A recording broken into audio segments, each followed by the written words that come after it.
Allô? Mais non, quoi alors, mille? Il va y avoir tout même. N'a dit ça quoi, il va bientôt voir. Ah, les micades bonnes.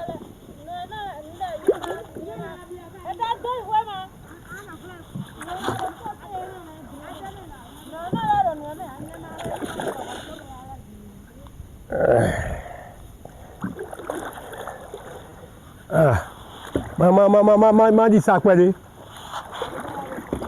Mina mia yi. Ma dit ça quoi de boy fia bois. Ma ko on to na monde to yi vlavo.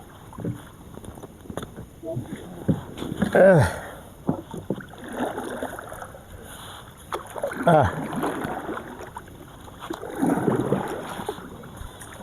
Je pas dans les plans, nous filez ma couleur neige na benandia. Vous vivez le soir, nous mettons vous vivez les oudés. Bon bien bon temps, il m'a connu. Et un an de a dit. Un an de moi, il a quoi si pour me la douloire. Ah.